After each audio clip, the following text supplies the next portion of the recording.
Luis, is your desk elevated? My desk is the highest it's ever been, brother. That's what's up. That's crazy. I lied. It just went a little bit higher.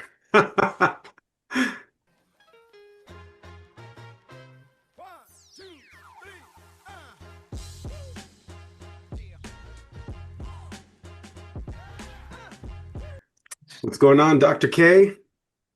I'm good. Yeah, just had got done with a day of calls, so um Nice. ended it off Amen. with another call, but hopefully talk about some cool stuff today. I hope so. I mean, we're talking about you, so I think it's going to be cool. That's the coolest Uh, thing we could talk about today, to be honest with you. yeah. I appreciate that. Well, welcome everybody to another episode of The Switch. The Switch is a podcast about people that find their passion in our community and then pursue it, make it a career, are on track to make it a career, etc. I had the pleasure of introducing Dr. K. He's a dancer, he's a trainer, he's a physical therapist. I wanted you to get on this podcast primarily because, I have personal experience of being healed by you. Um, Yeah. and I mean that in a very literal way. I've had ailments like since I can remember in dancing. And I watched your social media and I was like, this could be real. And yeah, listen, welcome to the show, Dr. K. Also, by the way, El Prod's here too.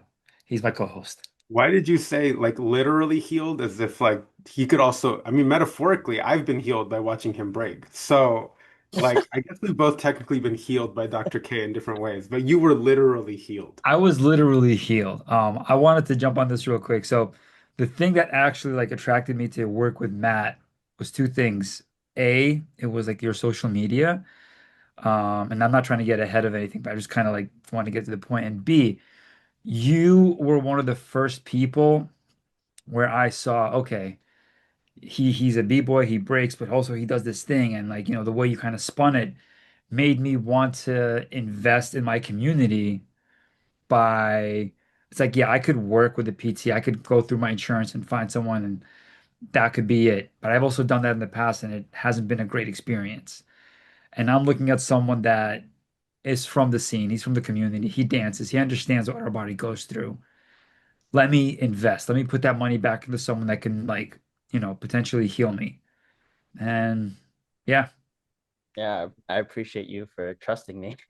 I think you're one of like when I first like launched like my business to like work with dancers and people in the community, like you're like definitely one of the first people that like worked with me for like an extended amount of time. And yeah, again, I just appreciate the trust and getting to work with you. no doubt, man.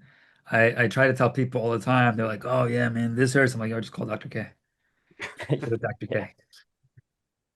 Well, you Yeah, I know, have a what's really interesting here is that like I know basically I would say 3 dozen people that have worked with you or are continuously working with you.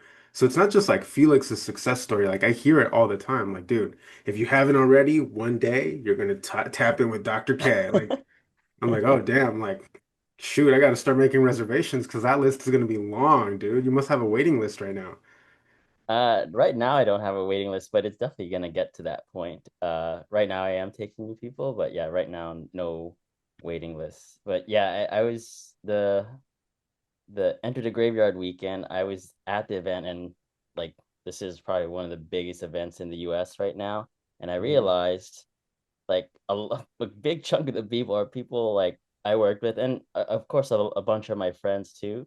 But there's a good chunk of people that I know more just because I've gotten to spend like a couple months with them and like helping them and kind of like basically learn more outside of just the injury, just getting to speak with them like week to week. So it's pretty dope to realize that. And I also have like was talking to like Jared and my friend Marlene, and I work with them too.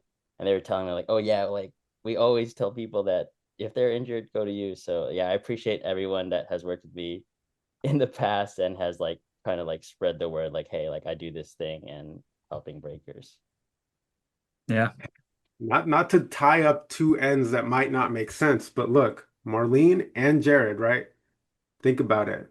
Jared made it really far in the Elephant Graveyard bracket. Last Elephant Graveyard, he wasn't working with Dr. K. Marlene, she won. She got the move seven to smoke after working with Dr. K. Before that, she had never won a. She got No, the move seven to smoke. no, So I don't know. I don't think I can take credit. And I I'm actually just worked with putting that Jared. out there. Actually worked with Jared a while ago, so it's been a minute since we worked together, but I appreciate that. Here's a question that I'm sure you've been asked before, but I've never asked it. When you go to a jam and you see people that you work with, and then you like watch them break or whatever, you do you think to yourself like, oh man, like they're taking, they look better or or they're able to do this move now after I've already worked with them and we've worked through like something that was bothering them. Like, do you have that double mindset of like, I'm their opponent, I'm their healer? Like Oh, are you talking about when I'm personally battling them or when I I'm guess watching them battle? that would be both because I'm sure you also watch battles like Jared. I know you battled him, but you probably watched him before that and you were like, damn, like I remember when that shoulder was acting up. Now look at you, you know? Yeah, yeah, no, like even if I'm not battling them, like watching from the sidelines, I'm just like, oh wow, they could like hit that now, like a certain move that probably like maybe like a shoulder injury and they couldn't like do an air baby and like, oh, now they're actually doing the thing. I'm like taking notes of those things, and then if I have the time and I could catch up with people, like I do bring it up, like, hey, that was dope that you could do it, and yeah, I had a couple of conversations like that over the week that 2 weekends ago. Tight, dude. So But Um, then when battling them, yeah, that's like not in my mind at all. I'm focused. now I you're would, like, I know where they're weak, so I'm yeah. gonna do this move because they're not gonna be able to do it. Are I you sure you haven't want to thought do a about it knee that way. spin, buddy boy? I remember that knee was acting up last week. Like, dude, no, that's a very interesting perspective because I'm sure that there's maybe less than the numbers I can count on my hand of people that have that same perspective in the breaking scene. That In terms it's of got to like be the watching only the one. injury. I think so. Do we have any other like healers in the scene that Well, there's other physical therapists in the scene, but they're not doing like taking the jump to like do a business and all that. I think Yeah. they're in physical therapy, and they're like a lot of them are friends. I think at the event too, there was like I think four other PTs. for Oh, other wow. people? But that's because I know that they're PTs. I don't think most of the scene knows. But yeah, Oh, okay, I see. So it's not like an open like, oh, hey, we're all PTs here for the scene. It's more like you knew. yeah, they're. I mean, they're doing work. Like there's like good money to be made outside of just doing breaking stuff too. But like yeah, so they're doing their What? own thing. Damn. So yeah, I don't like shame them for not doing it. But like yeah, right now I would say for someone that's competing, uh, and working with like specifically breakers and dancers, like I think like I am like filling that shoe right now. Yeah, Dude, as far as like physical therapy goes, I think you are that guy. There's trainers like I know like Oreo, he does personal Mhm. training. Like I've been trained. I feel like I've kind of tried to run the gamut of, you know, body work within the scene, like you, Oreo, pretty much it. Yeah, there's also like a lot of massage therapists and coaches. Like Sunny's a coach now too. Oh, Um, nice. she recently tight. became a coach, and then like on Supreme Beings, there's also Lewis and Shaman who are they. Lewis is a coach. Shaman is a massage therapist. So in New York, we have those guys. And then there's a bunch of other coaches I'm sure in LA like Oreo. And then a shout out to Miguel too. He's living in Seattle. He's also a physical therapist, but he like markets himself as a coach. But Hmm. he works with all types of dancers. But he does have experience with breaking. That's what's up. I also want to give a quick shout out to Marlene because she also does like stretching. So I do I did actually like use her to kind of like stretch out. And there's no good way of saying it, but she did stretch me out. Mhm. No, I get what you mean. Yeah. But Literally, like I think she stretched my body. she's also, I think, coach started getting into coaching now too. So shout out to her. Yeah. Yeah, shout out to Marlene for stretching Felix out. I think that's really tight. See, there's like no good way to say that, bro. It's the way you delivered it, dude. You didn't have to slow down your words. You just said it. Shout shout out to Marlene for helping Felix with his recovery work. There we go. Oh, Yes. that's a great way of saying it. Let's just use Come on, that. dude. Yeah, Come recovery work. on. So here's a funny question that I think might give me a little bit more insight. Prior to this episode, I didn't know your full name. Like you coming in, like I saw like Matthew. I don't know how to pronounce your last name. Is it like Lingaman. Ngaman? Lingaman. Okay. So then my natural first question would be like, where does the Oh K yeah. come from? Where does Dr. K, like, how does that work?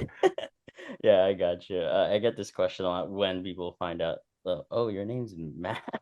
Um, but basically, like when I started dancing, I was dancing with my two brothers and my cousins. So we had an uncle that was, he basically gave me my name. My original name is Kid Catastrophe with a K. Oh, So you can probably find some old battles if you look up that name. Um, and then yeah, so eventually, like entering battles, I just shortened it to Kid K. So like people that are aware of like when I was battling under that name, like still call me that. Like Will and Neb still call me just K, or they'll say Kid K. And I don't ask them to, like, call me Dr. K or anything. Whatever they're comfortable calling me, I'm cool with it.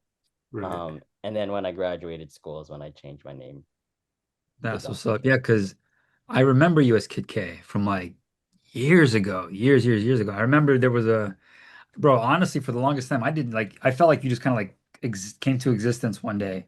I mean, I was living in California at this time, but I came back to New York, and it was at a practice that Brooklyn Zoo was having in Midtown, and Hmm. you were there, and I was practicing with them, and I was just kind of like, "Where are you from?" And you're like, I'm from New York." I'm like, "What? Never seen you before." Like, before I moved to San Diego, I was going to all the events, all the jams, and I would see Supreme Beings. I was practicing with Step Fiends. I would see X Fiends, and then one day I leave, and then you just like Yep. existed. Yeah, so about that, I think it felt that way for a lot of other people too. Like in the New York scene, because like I had like 2 years of breaking experience before entering, like showing anywhere up in the scene at a practice spot or a jam. So I had 2 years of like figuring it out on my own. I don't know if you could Mm. call that breaking yet, because I was like YouTube breaker basically. But I did learn a lot off of it. So yeah, I showed up to like first few battles and um started making noise probably like with 4 years experience, like just dancing. So I think that's why it kind of felt like for some people I just came out of nowhere. Some people thought I wasn't from New York too, and then I told them like, "Oh, I'm from Brooklyn," and then they're like, "Oh, what? We thought you were from like California or something." It's funny that Felix mentioned this because I had just mentioned it to him earlier today. Like, in the same nature, to me, you kind of did pop out of nowhere. But the first time I saw you was when you won that flag event, Top Notch. It was a pro breaking tour event. You won it like how long does it go? Like 3 years now? 3 years ago. Yeah, dude. I remember like Yeah. obviously I watch, footage whenever I see it pop up. Hmm. And I just saw like the winner's photo and I was like, who is this guy? Like what was going on over there? So I watched the footage and I was like, oh my God, like who is this guy? I've never seen him before. Did he just I thought you were honestly, I thought you were not like I thought you were from like overseas or something, dude. So like now that I watched it and now that I know, and funny enough, like I had been in discussion about the like all the pro breaking tour events that year at some point. And then I was talking to Ryan, my crewmate, and then he was like, "Oh yeah, like da da da, Kid K won the one in Washington." And I was like, "Who's Kid K?" And he was like, "Oh no, he won it." And I was like, "You mean Dr. K?" He's like, oh no, dude, that's Kid K. And I was like, what is going on? Dude, now all the clarity from that I didn't have back then, I now have it in this podcast. You explained your Yeah, name. yeah. Now I know why they called you Dr. K, obviously. And it turns out you were around the whole time. But like that, to me, that was like the moment that I knew about you. Oh, gotcha. Yeah. I think most people on the East Coast, if they have like lived in the East Coast prior to 2020, probably just know me as Kid K and they'll still call me that. So yeah, that makes sense that Ryan said it that way. Dude, so kind of this is now officially the part where we get into the hard-hitting questions because I thought about what it could be like. I try to put myself in your position. And I was like, what is it like to even work with breakers? And you know what I first thought of is like the preservation of self, like from a physical standpoint, I feel like is a relatively new mindset for the breaking scene. Because Mhm. from what I, remember growing up, I started breaking in 2009, and the people that I was breaking around, they were older than me. Um, and there wasn't really like a lot of emphasis on physical therapy or like, receiving, cupping or massages and stuff. That was something that came later on down the line. So I always thought to myself, like, is everyone just okay with their body like breaking down over time? And once it's broken, you're done. You're out of the scene.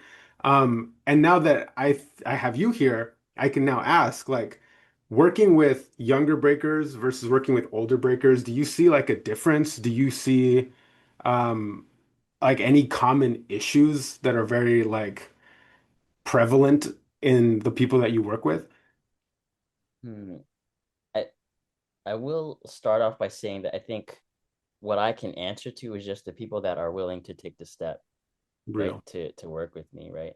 So then there have been like older dancers maybe that I've come into contact with, but then they didn't follow through with working for me because probably new for them, probably not the commitment to like to do it is like you're just not in their mindset to take care of themselves that way.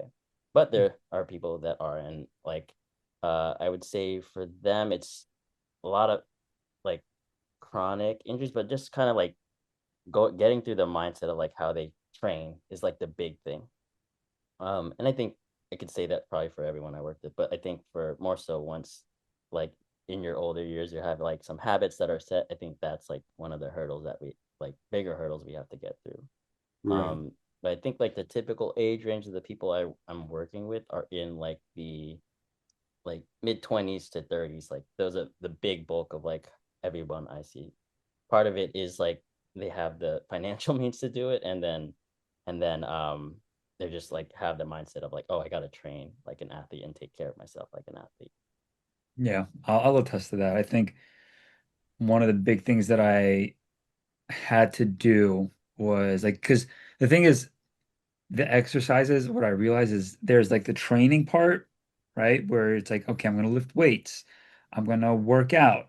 But then there's the physical therapy part, which is there was like a part of me that, like, I remember when we first started working together, like, I had really bad, like, tendonitis in my elbow, I had neck issues, and you gave me some workouts that you're like, just do these this many times a week, you have to do them.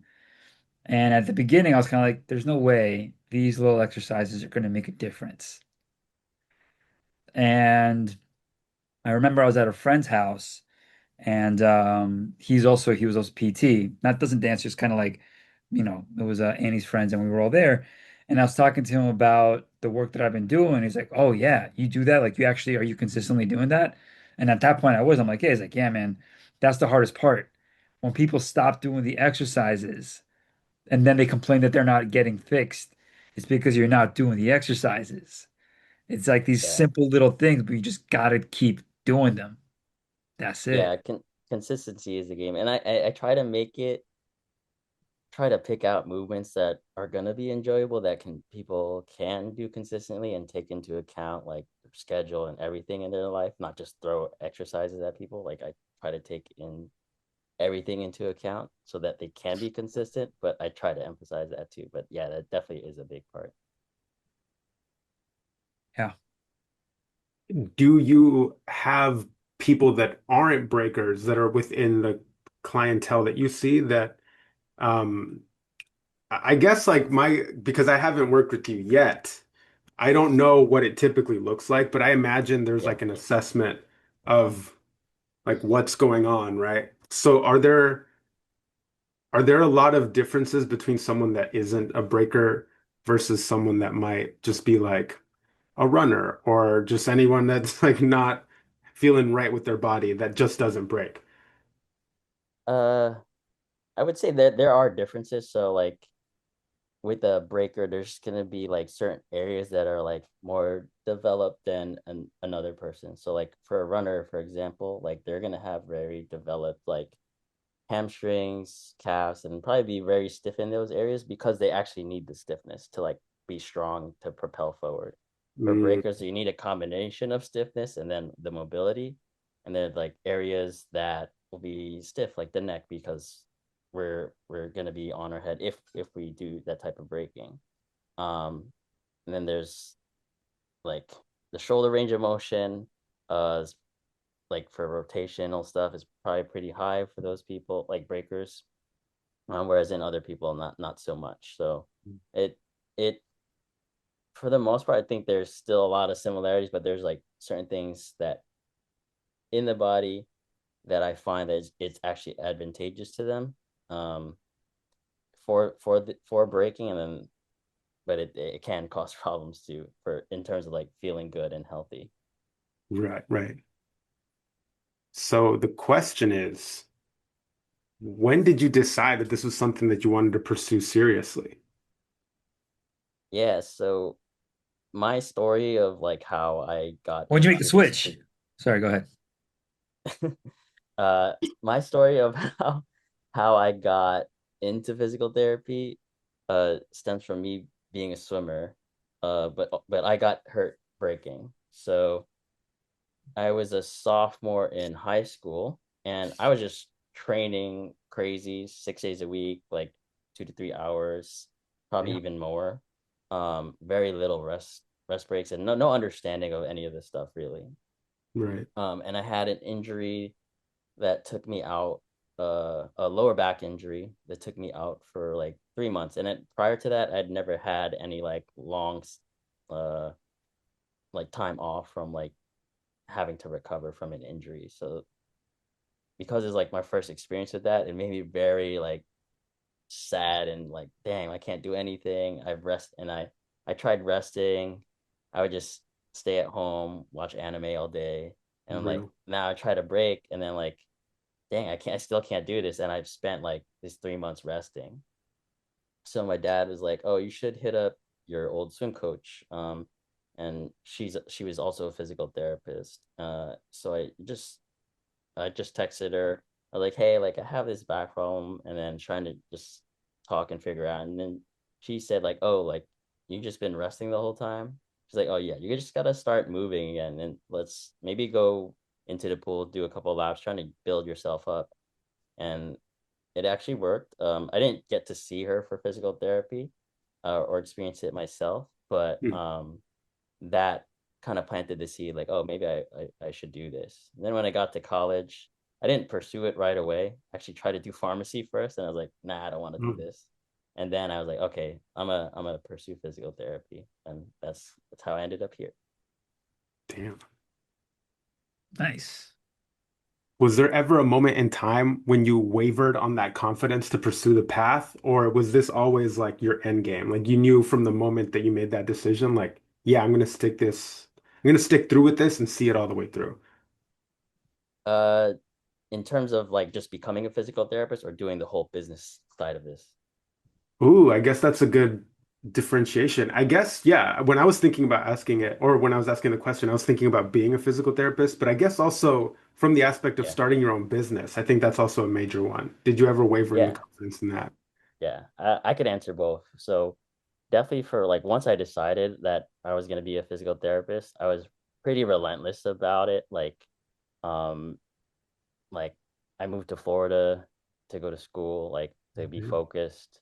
Uh, and yeah, kind of like didn't pay attention to like anything else that's going on. I was really dialed in on like getting that done, getting that degree. Um, but during that process, I had the idea of like, oh, maybe I'd like to work with breakers because that'd be amazing. But when I got to school, when I realized how the insurance-based system works and just like shadowing other PTs, I was like, oh, this is probably not a realistic thing to do with like work with solely breakers or Hmm. dancers.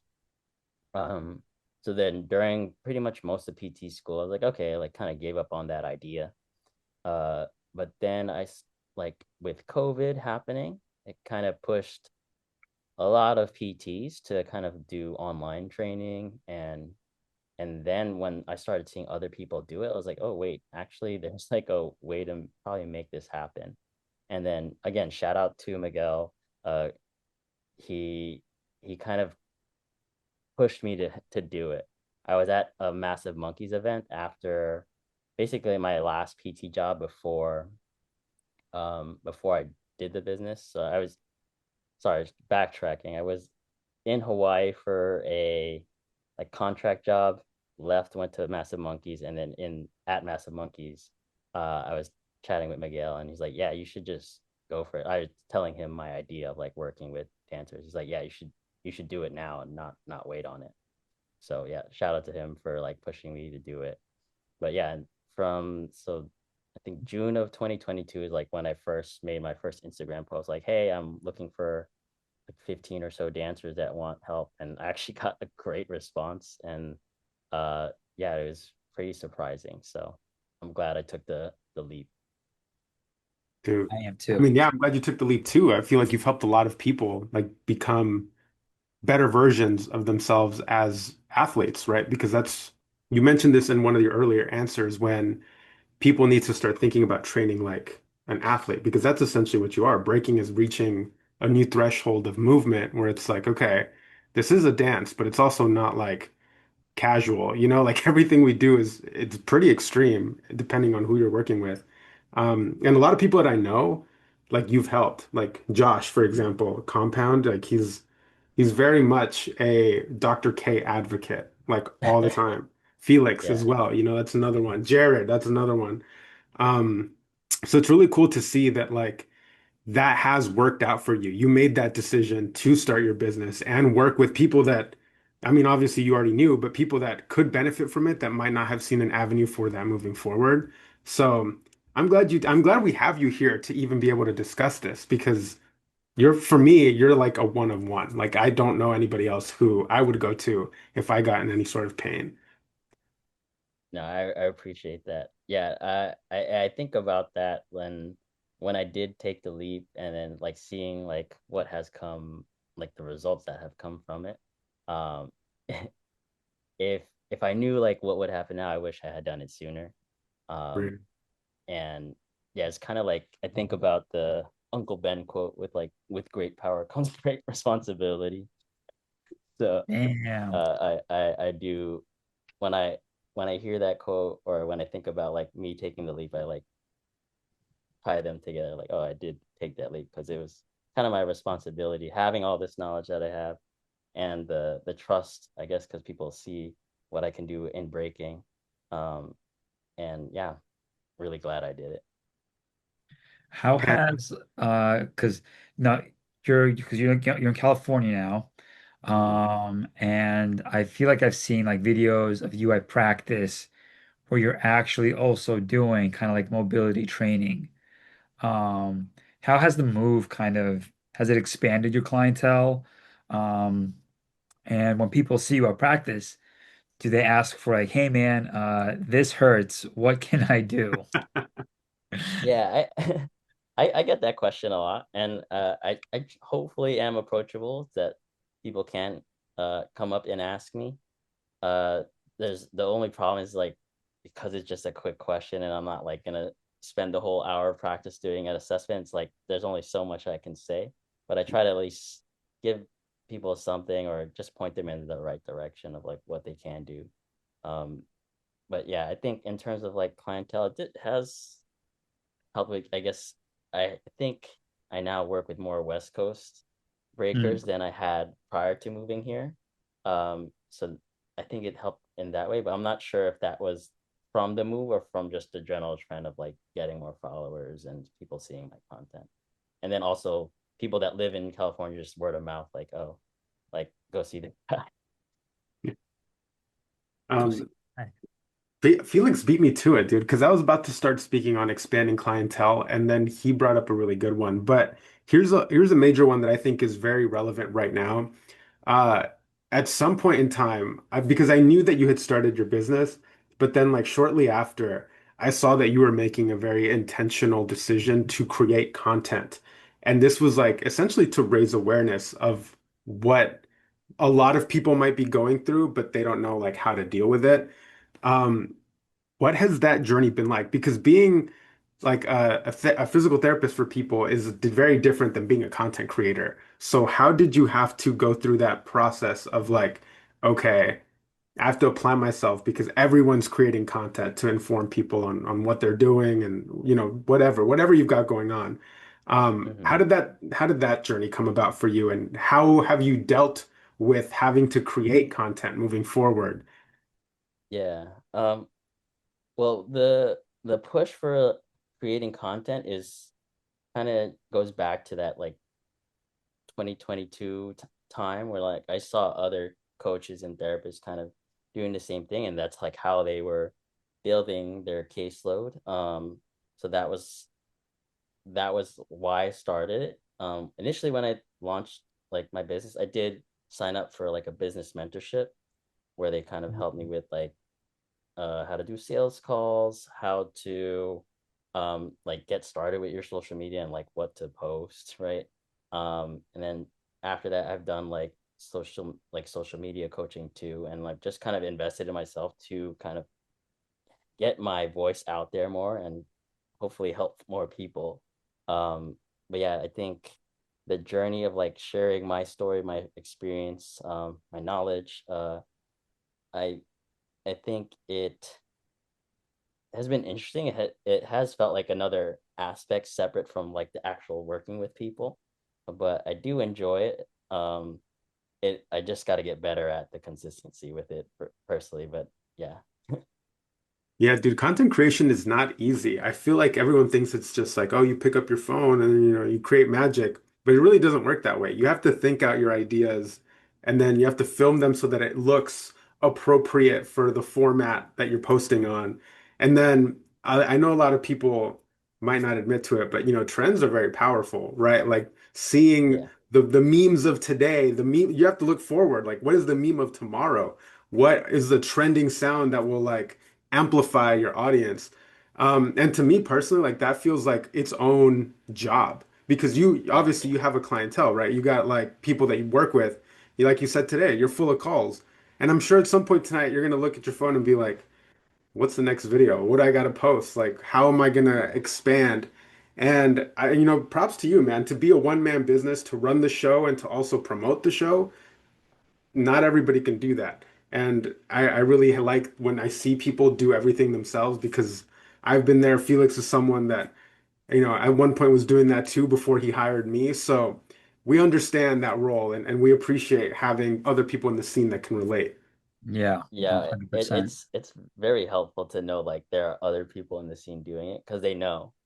And then when I see like you guys or like other people posting content, I'm like, dang, they're I can I feel like how much work was being put into like putting all this content out. And yeah, when you can view it from that lens, it's like it's so different. But yeah. Yeah, I mean that's kind of how I like go about it. Like, I look at you, I look at Hoorah, what he does for like downright printing, and you know, that's why I really appreciate when you do make content because you have your content, but it's also memorable and I can also like, oh, he's investing in. I don't know if you're necessarily investing in like equipment, but it looks like it, you know? It A looks little, like you're investing in like how to edit film. It looks like you're investing in like design and how to appropriately like, cater certain types. And so the effort is definitely noticed, especially like, by me. And to your point, like things like that, um, it pushes me and Luis to kind of do a better job. Like, this year we had a goal. All right, we need to post like 2 videos a week minimum. And knock on wood, we've been able to do that. Or, sometimes we might miss or whatnot. But I mean, honestly, like doing this podcast has become almost like a reason for creating, like to create that content, Um, Yeah. because man, like getting people's attention is fucking hard. Hard as hell, man. Yeah. You gotta study the hooks, the first 1 or 3 seconds that will just get them. It's kind of sucks sometimes because you have to do something wild for it, or it's like, but it's as long as you get their attention, then you could deliver the value and yeah, kind of build your personal brand and stuff from there. Yeah. Now, like my feed is just taken over by content creep being like, this is called a hook. Da da da da da. This is a da. That is this. I'm Yeah. like, fuck. Where's I just want to watch a random video about something funny or cool. I don't need you to tell me how to create content right now. Yeah. But no, My that's a feed good, is like that. right. No, but that's a good point. Like you have to say something wild because that's almost the level, the basic level that you have to be at to get someone's attention. Because you'll see something like, I almost killed my cat today as I was on my way to my PT appointment with Dr. K. And actually, after 8 weeks, my back feels incredible. Look at what I can do. And it's like, wait, what happened to the cat? Like, you know what I mean? But that you see, you were tuned in. I don't Yeah. have a cat. Now we'll never know what happened to my cat because we just found out what I did with Dr. K. So that's Cat's the dead. level that we're at. And Felix, we might have to use that hook. That was pretty good, man. Actually, Clip this right now and use clip it it. right now. We're gonna repurpose the content.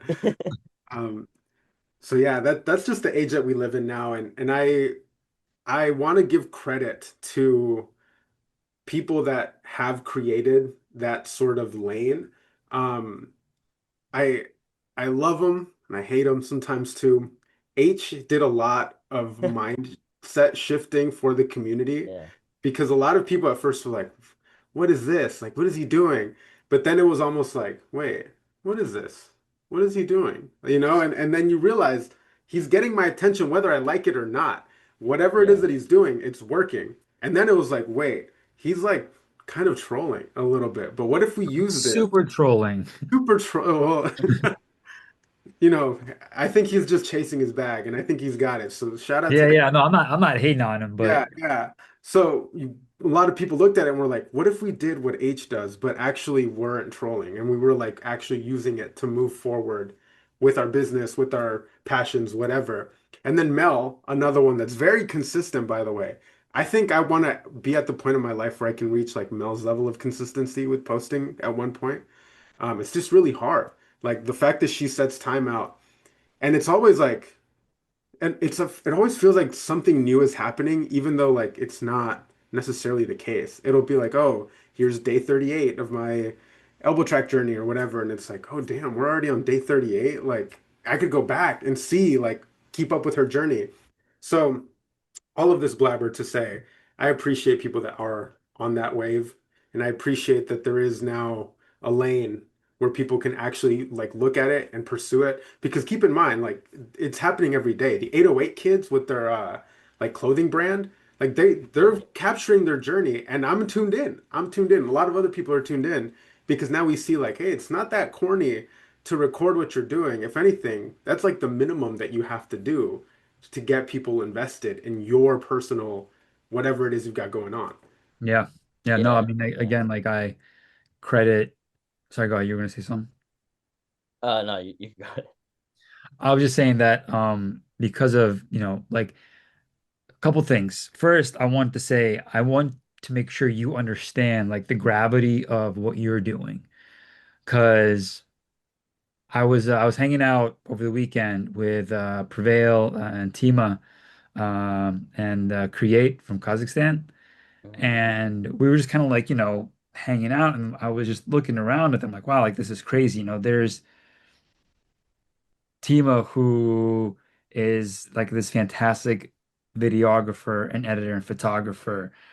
Prevail, who outside of being like, like a leader in the dance community in New York, is also a fantastic designer and create again outside of being like a dope ass b-boy.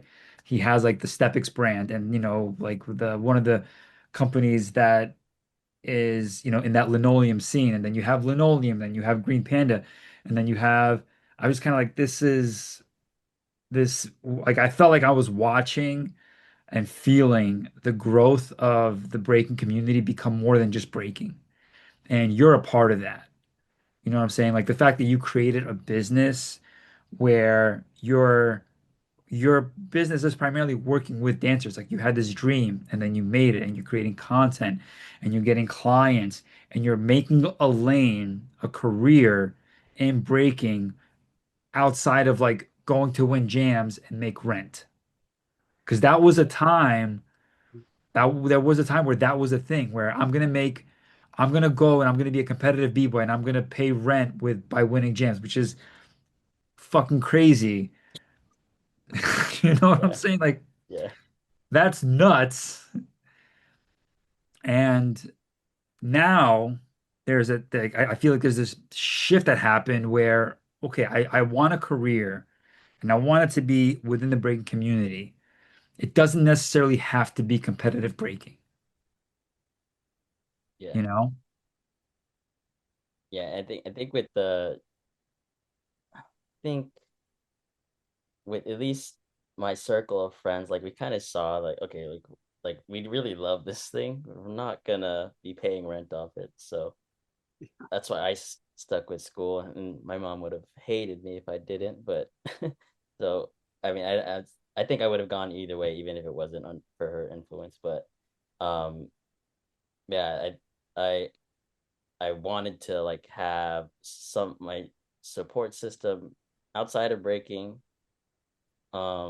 so that I could continue to break for myself. But then I magically figure out a way to like kind of blend the two worlds together and kind of trailblaze it in a little bit of a sense.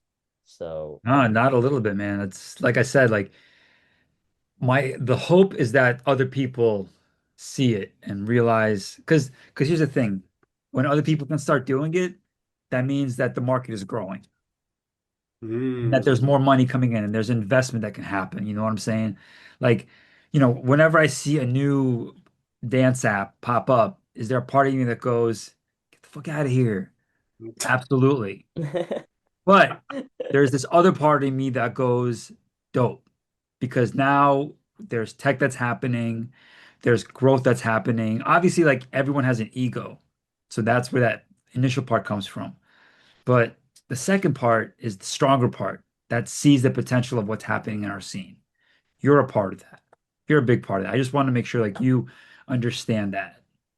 I do. Thank you. And yeah, thank you for voicing it. Dude, we've talked about a little bit about your beginnings, where you are now. The natural progression is where do you see yourself in a couple years? What are some goals that you've aligned for yourself, either as a breaker with your business or in life? Like, where do you want to be by 2030? 2030 thing. Hmm. Well, I think for me personally with breaking, I do want to compete internationally more. I think it is getting harder with like people in my crew getting older, having more responsibilities, and I'll be taking on more responsibility Uncle Will myself. will never have responsibilities. What I the hope he gets some. crazy line out of context, bro. Matt gets it. I get I it. I get it. No, but yeah, I do want to just kind of like basically test my art like amongst people that I don't normally get to. Like this for Enter the Graveyard, we battled Style Invaders. Like I thought that was really dope. That was a Um, great battle, by the way. yeah, I fuck oh, with That that. thank was you. a like Yeah. that's crazy that battle was top 16. I'm like, That no. just shows the level, though. You know what I mean? Like, Yeah. It was hard to make it out of that top 16. We had to tie break Yeah, to I get saw in. that. I didn't think we needed to, but like I think it's just different perspectives. But yeah, I think it was also just hard to get out of the bracket, like get out right. of the prelims there. But but yeah, like I was saying, I think that battle is cool just because like I don't have the opportunity to battle those guys like the people I normally battle like every other weekend, right? Right. Like I battled, I think so we battled Unknown Floor Force in the prelims, and I battled them like 2 weekends prior to that at in Toronto, and then battled them at the last Enter the Graveyard too with Um, Jared and Kurt. So just like seeing like I know they're in Canada, so it's still international, but like there's like people that I'll run into regularly, and then people that I don't get to run into, and I want to like test like what I can do against these people, and that's at least my goals for breaking. Just test my art. Um, I don't really care too much about the wins, just like see where I stand with my art. Am I pushing my art to its like fullest capability? Hmm. Then in terms of the business, I think I want to get to a point where I can hire another PT that can break or understands breaking. I think I can get it to that point, uh, maybe in the next year or two. Um, okay. but yeah, I do have to like push a little bit more, uh, grow my follower account a little bit higher, uh, just to get more eyes. But yeah, I think I could grow it to that point, and I think um maybe by 2030 probably be a little bit more hands off and just like helping people, helping other therapists help other dancers to kind of use my way like method of treating or helping them. That's probably what it can grow to, but I'm open to anything. Y'all heard it here first. He's hiring right now. Send your resumes to his email. No, just kidding. Dude, I'll put a that's post when I'm hiring.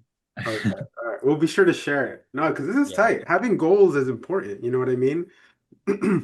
That way we can look back on this podcast in 2030 and do a follow-up with your yeah. whoever you hired.